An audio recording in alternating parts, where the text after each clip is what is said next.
Hello everyone, welcome to success with Rai academy. 3 जुलाई 2020 के दैनिक जागरण के राष्ट्रीय संस्करण को आज के इस वीडियो में हम डिस्कस करेंगे। पिछले 2 दिन से आपको ये वीडियो नहीं मिल पा रहा था, उसके लिए मैं आपसे क्षमा चाहूँगा और आज से ये वीडियो फिर से रेगुलर हो जाएगा। तो सबसे पहले हम अपनी मोटिवेशनल लाइन को देख लेते हैं। जिंदगी का रास्ता बनाया नहीं मिलता, जिसने जैसा रास्ता बनाया उसे वैसी मंजिल मिलती है। अब अगर हम स्टूडेंट के तौर पर इस लाइन को कन्वर्ट करें तो आप जितनी मेहनत करेंगे, जिस पद के बारे में सोचेंगे, जैसा दृढ़ संकल्प लेकर आप चलेंगे, वैसा ही आपको रास्ता मिलेगा। अगर आप किसी बड़े पद की सोच रखते हैं या फिर उसे पाना चाहते हैं तो आपको अपनी तैयारी को उसी अनुरूप ढालना पड़ेगा और उसी के तहत आपको तैयारी करनी पड़ेगी। जितना बड़ा पद उतनी गंभीर और कठिन पढ़ाई। लेकिन अगर आप छोटा पद चुनते हैं अपने लिए तो निश्चित तौर पर आपको उतनी पढ़ाई नहीं करनी पड़ेगी जितने बड़े पद के लिए पढ़नी पड़ेगी। तो अगर आप मंजिल सोचते हैं कठिन या सरल या छोटा या बड़ा, तो आपको तैयारी और राह उसी हिसाब से चुननी पड़ेगी। अब आज के न्यूज़पेपर को स्टार्ट करते हैं। सबसे पहले हम नेशनल न्यूज़ लेते हैं। नेशनल न्यूज़ में 4 नेशनल न्यूज़ है हमारे लिए।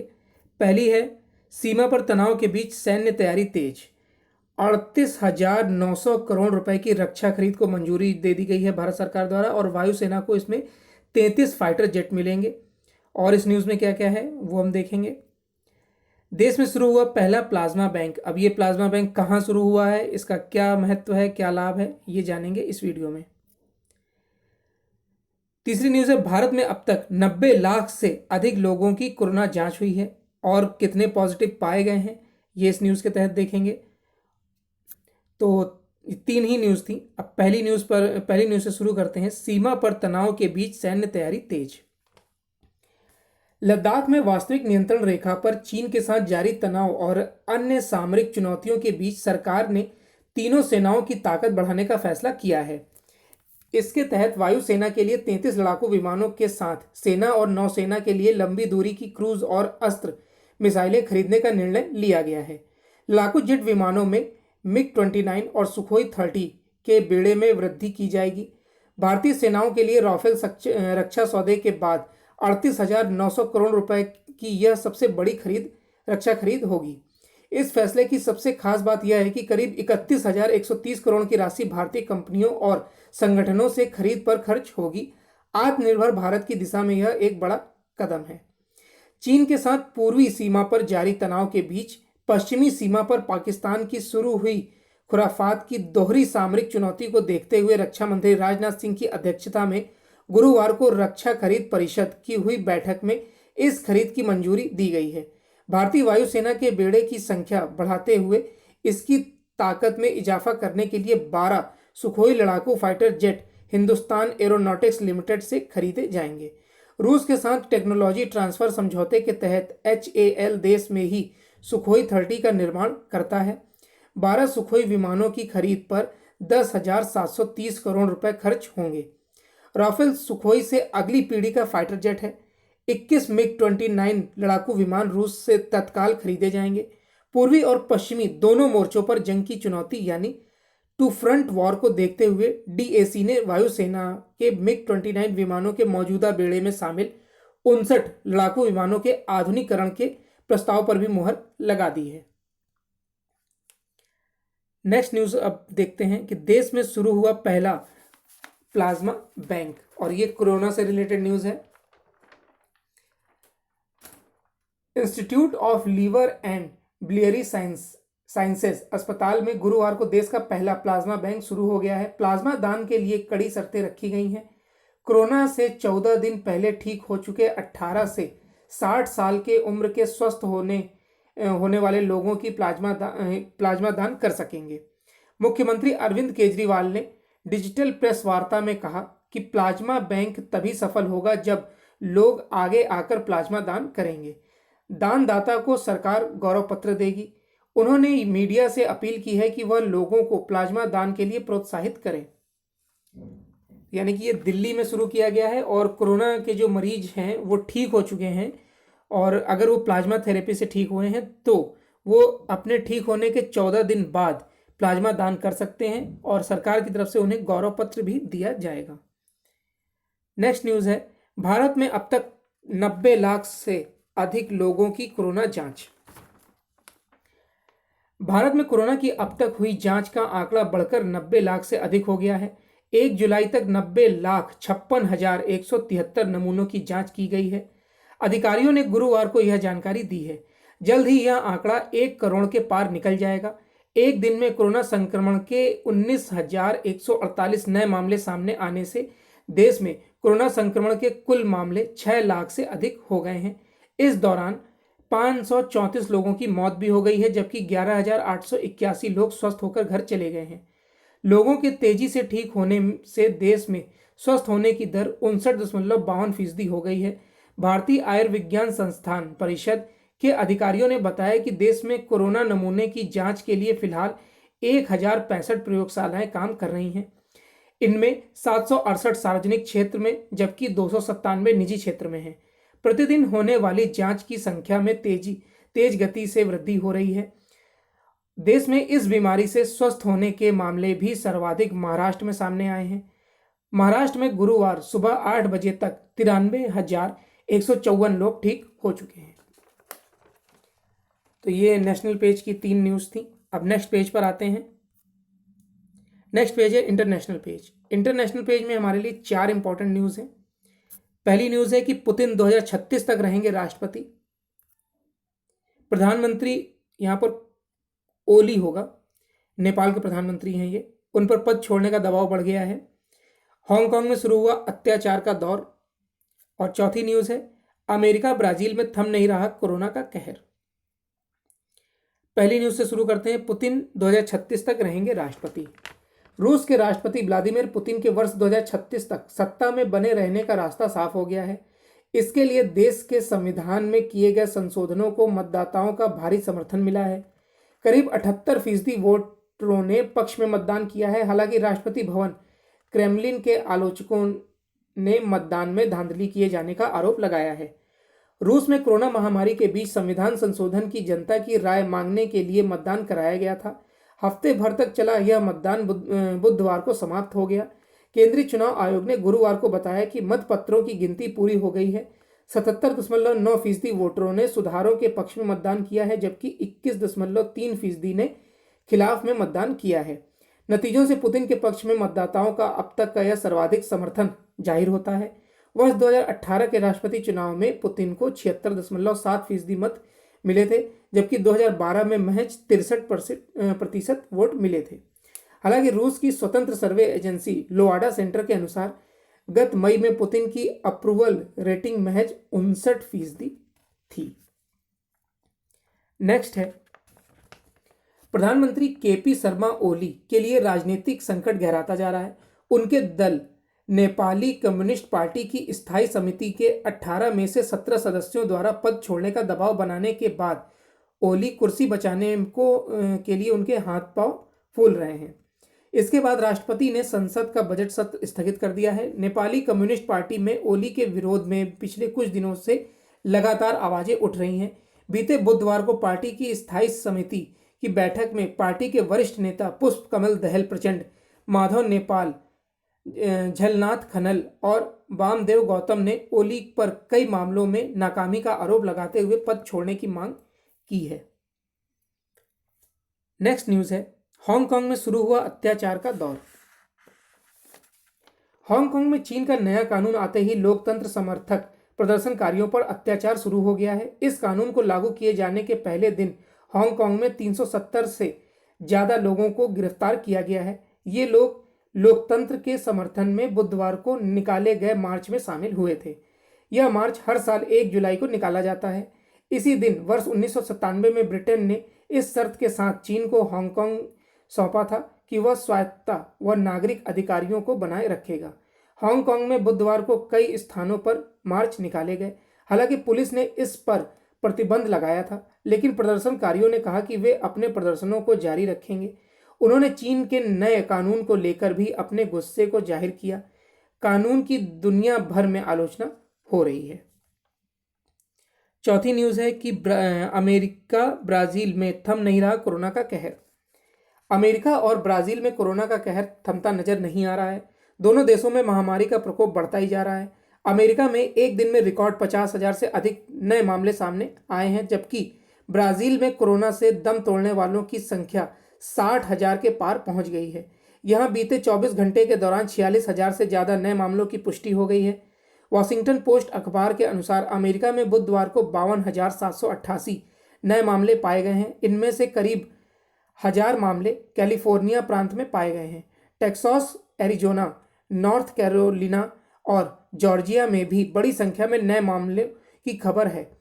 जॉन्स हॉपकिंस यूनिवर्सिटी के डाटा के मुताबिक अमेरिका में कोरोना संक्रमित लोगों की कुल संख्या 27,80,000 से अधिक हो गई है, जबकि अब तक 1,30,000 पीड़ितों की मौत हुई है। इधर ब्राजील के स्वास्थ्य मंत्रालय ने बताया कि देश में 24 घंटे के दौरान 1,038 पीड़ितों की मौत से मरने वालों की तादाद बढ़कर 60,632 हो गई है। तीसरी न्यूज़, अब नेक्स्ट पेज पर आते हैं, बिजनेस पेज। बिजनेस पेज में हमारे लिए दो इंपॉर्टेंट न्यूज़ हैं। पहली न्यूज़ है, चीन ने WTO में जाने की दी धमकी। भारत पर अपनी कंपनियों के साथ भेदभावपूर्ण रवैये का इन्होंने दुहाई दी है। और दूसरी न्यूज़ है कि अर्थव्यवस्था को उभारने के लिए 50 लाख करोड़ के FDI की जरूरत है, ये बोला है नितिन गडकरी ने। पहली न्यूज़ से शुरू करते हैं। चीन की कंपनियों के खिलाफ भारत में जिस तरह का माहौल बनने लगा है और जिस तरह से भारत सरकार राष्ट्रीय सुरक्षा को लेकर लगातार आक्रामक रणनीति अपना रही है, उससे चीन बौखलाया हुआ है और पिछले एक हफ्ते में भारत की तरफ से 59 चीनी मोबाइल ऐप पर प्रतिबंध लगाने और चीन निर्मित उत्पादों पर रोक लगाने के लिए नए नियम लागू किए जाने पर चीन ने तीखी प्रतिक्रिया दी है। चीन ने कहा है कि वह भारत के खिलाफ भेदभावपूर्ण वाणिज्यिक नीति अपनाने व विश्व बाजार संगठन यानी WTO में शिकायत दर्ज कराएगा। चीन की इस शिकायत को भारत ने खास तवज्जो नहीं दी है और यह संकेत दिया है कि वह अपने रुख पर अटल रहेगा। विदेश मंत्रालय ने कहा है कि भारत में विदेशी कंपनियों के लिए जितनी खुली नीति है उतनी शायद कहीं नहीं है। वाणिज्यिक स्तर पर बढ़ते तनाव के बीच खबर है कि चीन के साथ भारत के व्यापार घाटे में और कमी आई है। वाणिज्यिक मंत्रालय के मुताबिक वर्ष 2019-20 में व्यापार घाटा 48.6 अरब डॉलर रहा, जो इसके पिछले वित्त वर्ष 53.56 अरब डॉलर रहा था। वर्ष 2017-18 में व्यापार घाटा 63 अरब डॉलर का रहा था। लगातार तीसरा वित्त वर्ष है जब व्यापार घाटे को पाटने में सफलता मिली है। चीन से होने वाले FDI में भारी गिरावट का रुख रहा है। वर्ष 2019-20 में चीन से 16.38 करोड़ डॉलर का निवेश आया है, जो वर्ष 2018-19 में 22.9 करोड़ डॉलर का था। नेक्स्ट न्यूज़ है, अर्थव्यवस्था को उबारने के लिए 50 लाख करोड़ के FDI की जरूरत। कोरोना महामारी से प्रभावित देश की अर्थव्यवस्था को गति देने के लिए 50 से 60 लाख करोड़ रुपए के प्रत्यक्ष विदेशी निवेश की जरूरत होगी। यह निवेश मुख्य रूप से इंफ्रास्ट्रक्चर परियोजनाओं और MSME क्षेत्र में लगाया जा सकता है। केंद्रीय मंत्री नितिन गडकरी ने एक साक्षात्कार में यह बात कही है। केंद्रीय मंत्री ने जोर देकर कहा कि इस समय FDI समय की मांग है। इस तरह के फंड से देश को फायदा होगा क्योंकि बाजार में नकदी की जरूरत है। कोरोना महामारी की रोकथाम के लिए लागू किए गए लॉकडाउन के कारण आर्थिक गतिविधियां काफी हद तक बाधित हो गई हैं। सड़क परिवहन, राजमार्ग और MSME मंत्री ने कहा कि नकदी के बिना हमारी अर्थव्यवस्था का पहिया तेजी से आगे नहीं बढ़ेगा। अर्थव्यवस्था को प्रोत्साहन देने के लिए मौजूदा हालात में देश में 50 से 60 लाख करोड़ रुपए के विदेशी निवेश की जरूरत है। उन्होंने कहा कि राजमार्ग, हवाई अड्डा, अंतर्देशीय जलमार्ग, रेलवे, प्लास्टिक पार्क और ब्रॉड गेज व मेट्रो सहित इंफ्रास्ट्रक्चर सेक्टर के अलावा सूक्ष्म, लघु एवं मध्यम उद्यमों में बड़े पैमाने पर विदेशी निवेश आ सकता है। गडकरी ने कहा कि MSME, गैर बैंकिंग वित्तीय कंपनियों और बैंकों में FDI की जरूरत है। हम राजमार्ग क्षेत्र में विदेशी निवेश लाने की कोशिश कर रहे हैं। केंद्रीय मंत्री ने बताया कि MSME सहित विभिन्न क्षेत्र के लिए दुबई और अमेरिका के निवेशकों के साथ बातचीत चल रही है। उन्होंने कहा कि कुछ MSME पहले ही BSE में सूचीबद्ध हैं। मैंने मुंबई व अमेरिका में निवेशकों से बात की है। वे उनके 3 साल के कारोबार, GST ट्रैक रिकॉर्ड, आयकर रिकॉर्ड और अच्छी रेटिंग के आधार पर ऐसे एमएसएमई से में निवेश करेंगे। अब नेक्स्ट पेज पर आते हैं। नेक्स्ट पेज है हमारा एडिटोरियल पेज। एडिटोरियल पेज में हर बार की तरह 3 आर्टिकल हैं। पहला है वैकल्पिक विमर्श और नेतृत्व का अभाव, यानी क्या योग्य नेतृत्व का अर्थ है यह है कि कोई समस्या ही उत्पन्न ना हो, या नेतृत्व वह होता है जो समस्या पर विजय के लिए जुझारूपन दिखाता है। यानी कि मान लीजिए जैसे कोरोना का इस समय काल चल रहा है, तो या तो कोरोना को होने ना दिया गया होता, और अगर हो गया है तो उस पर किस तरीके से कंट्रोल किया जा रहा है वो इस न्यूज़ में बताया गया है। और ये जो आर्टिकल लिखा गया है वो लिखा गया है राजनीतिक विश्लेषक एवं centre for the studies of societies and politics के निदेशक डॉक्टर A.K. वर्मा द्वारा। दूसरा है मुक्ति के इंतजार में तिब्बत। दमनकारी चीनी शासन के शिकंजे में राहत रहते हुए भी तिब्बत में स्वतंत्रता की चिंगारी अभी शेष है। इसी पर लिखा गया है ये आर्टिकल, और ये आर्टिकल लिखा है साहित्यकार तिब्बत मुक्ति पर कई पुस्तकें लिख चुकी नीरजा माधव द्वारा। तीसरा आर्टिकल है हमारा निजी क्षेत्र की रेल। अब रेल मंत्रालय ने कुछ चुनिंदा रेल मार्गों पर निजी क्षेत्र को रेल परिचालन के लिए आमंत्रण देकर वह फैसला किया है। अब ये एक मुद्दा है, देखिए इसमें क्या लिखा गया है। तो सबसे पहले आर्टिकल से हम शुरू करते हैं। पहला आर्टिकल है वैकल्पिक विमर्श और नेतृत्व का अभाव। जो लोग नरेंद्र मोदी के नेतृत्व पर प्रश्न उठाते रहते हैं उनमें गैर लोकतांत्रिक प्रवृत्तियां देखते हैं। सरकार, पार्टी, मीडिया, विपक्ष पर उनका एक छत्र नियंत्रण देखते हैं और उन्हें लॉर्ड कर्जन के बाद सबसे शक्तिशाली नेता बताते हैं। वे शायद यथा राजा तथा प्रजा वाली उक्ति भूल गए हैं। मोदी का नेतृत्व भारत और उसकी जनता का प्रतिबिंब है। लोकतंत्र और संविधान यांत्रिक नहीं होते हैं, वे समय, समस्या और समाधान करने वाले नेतृत्व से परिभाषित होते हैं। मोदी ने यदि राजनीतिक विमर्श बदल दिया है तो यह बदलाव में कांग्रेसी नेताओं और खासतौर पर राहुल गांधी का भी योगदान है। वह एक अरसे से यह साबित करने की कोशिश कर रहे हैं कि मोदी अयोग्य, भ्रष्ट और कमजोर नेता हैं। जनवरी 2014 में तत्कालीन प्रधानमंत्री मनमोहन सिंह ने एक प्रेस कॉन्फ्रेंस में कहा था कि मोदी का प्रधानमंत्री होना देश के लिए एक आपदा होगी। जनता ने उसे खारिज कर दिया था। पहले 2014 और 2019 में उन्हें देश का नेतृत्व सौंपा गया। हैरत नहीं है कि मनमोहन सिंह ने मोदी के नेतृत्व को देश के लिए आपदा कहने के लिए 2018 में खेद व्यक्त किया था। ध्यान रहे कि मनमोहन सिंह को जनता सोनिया गांधी की कठपुतली प्रधानमंत्री मानती थी। वह कभी जनता से कनेक्ट नहीं हुए। मोदी के नेतृत्व से लोगों में उम्मीद जगी है और जनता को उसके नेतृत्व पर विश्वास बढ़ा है। एक तथ्य यह भी है कि कोई भी राष्ट्रीय या क्षेत्रीय पार्टी मोदी के मुकाबले वैकल्पिक नेतृत्व पेश नहीं कर सकती है। कोरोना जैसी महामारी के मुकाबले के लिए मोदी ने जिस तरह सभी मुख्यमंत्रियों को एक सूत्र में पिरोकर रखा, जिस तरह पूरे देश को एकता के सूत्र में बांधा, वह उनके नेतृत्व की उपलब्धि नहीं तो और क्या है। जब अमेरिका जैसे विकसित देश में 1 लाख से ज़्यादा लोग कोरोना से मर गए, तब उससे 3 गुना ज़्यादा जनसंख्या वाले भारत में कोरोना मृत्यु को सीमित करना कितनी बड़ी बात है। वास्तव में अधिकतर आलोचकों ने मोदी के साथ न्याय नहीं किया है। वे यह मानकर चलते हैं कि मोदी अयोग्य हैं, सांप्रदायिक हैं, मुस्लिम विरोधी हैं और उनमें अधिनायकवादी प्रवृत्तियां हैं। एक योग्य नेतृत्व जनता में उम्मीद और उत्साह का संचार करता है। विश्व में कितने नेता हैं जो ऐसा करने में सक्षम हैं। मन की बात, नमो ऐप और हाल के दिनों में राष्ट्र के नाम संबोधन से मोदी जनता से जुड़ते रहे हैं। नेक्स्ट आर्टिकल है मुक्ति के इंतजार में तिब्बत। तिब्बत जब तक बफर स्टेट के रूप में भारत और चीन के बीच एक स्वतंत्र राष्ट्र था, तब तक भारत के साथ चीन का सीमा विवाद ना के बराबर था। लेकिन जब से चीन ने अपनी विस्तारवादी नीति के चलते तिब्बत जैसे शांति प्रिय राष्ट्र को हड़प लिया, तब से वह भारत की सीमाओं में घुसपैठ की चेष्टा करने लगा है। अब तो वह अरुणाचल प्रदेश पर अपना दावा करते हुए उसे दक्षिणी तिब्बत का नाम देने लगा है। चीन के घोर अतिक्रमणकारी रुख को देखते हुए समय आ गया है कि भारत भूल सुधार करे और तिब्बत के पक्ष में आवाज उठाए। उसे इसकी भी कोशिश करनी चाहिए कि विश्व समुदाय भी उसके साथ अपनी आवाज बुलंद करे। वैसे भी तिब्बत की मुक्ति का मुद्दा आज भी जीवंत है। चीन अधिकृत तिब्बत में रहने वाले अधिकांश तिब्बती दुनिया से बिल्कुल अलग थलग करके रख दिए गए हैं। फिर भी दूसरे देशों में रहने वाले तिब्बती उनकी मुक्ति साधना यानी फ्रीडम मूवमेंट की ताकत बने हुए हैं। संयुक्त राष्ट्र 1959, 60 और 65 में प्रस्ताव पारित करके चीन द्वारा तिब्बती लोगों के दमन की कड़ी आलोचना कर चुका है।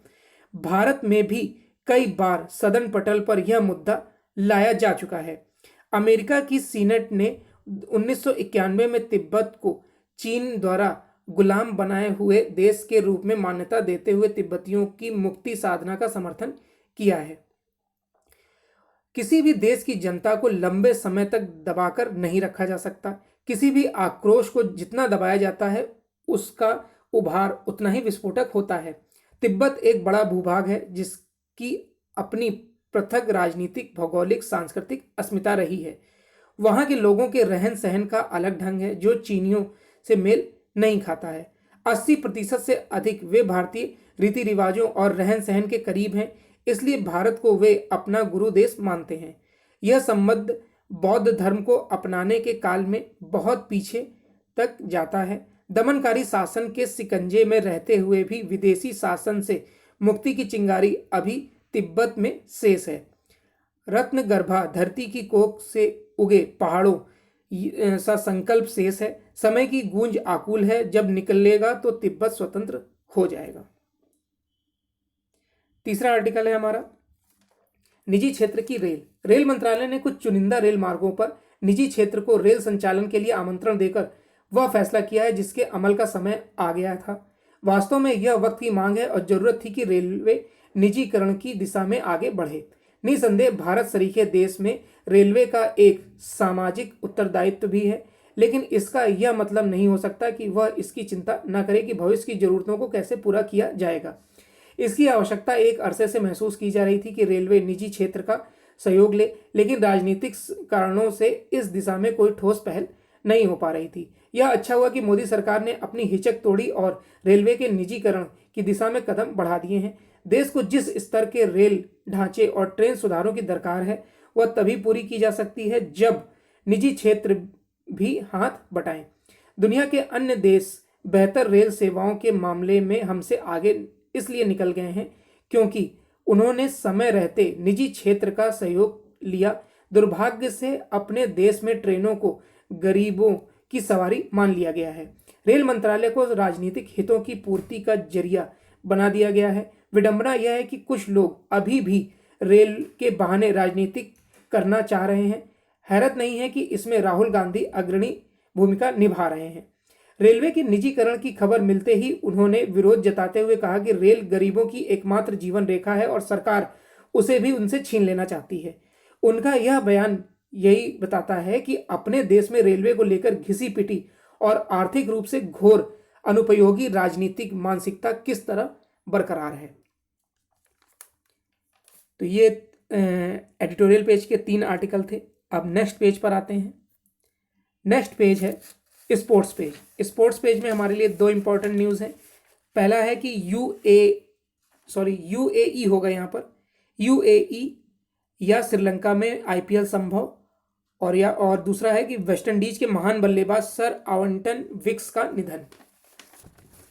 पहली न्यूज़ है कि आईपीएल का 13वां सत्र यूएई या श्रीलंका में कराए जाने की संभावनाएं देखी जा रही हैं। इस पर आखिरी घोषणा करने से पहले भारतीय क्रिकेट कंट्रोल बोर्ड टी20 विश्व कप के भविष्य पर फैसले का इंतजार कर रहा है।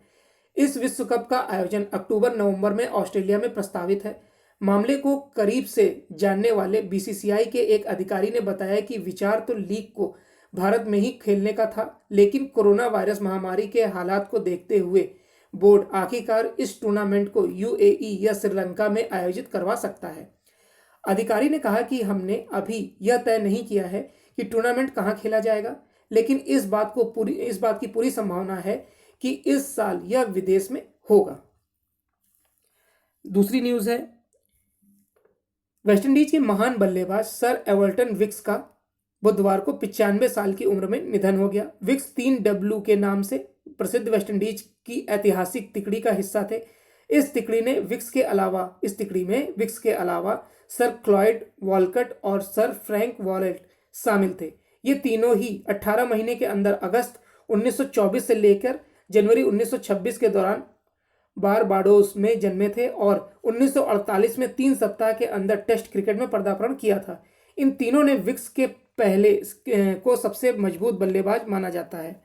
इन तीनों ने मिलकर पिछली सदी के छठे दशक में विश्व क्रिकेट का सबसे मजबूत बल्लेबाजी क्रम तैयार किया था। उन्हें कैरिबियाई क्षेत्र में खेलों का जनक भी कहा जाता है। तो ये आज का यानी 3 जुलाई 2020 का दैनिक जागरण का राष्ट्रीय संस्करण था। आई होप आपको वीडियो अच्छा लगा होगा। अगर आपको वीडियो अच्छा लगा तो लाइक और शेयर कर दीजिएगा। वीडियो देखने के लिए धन्यवाद।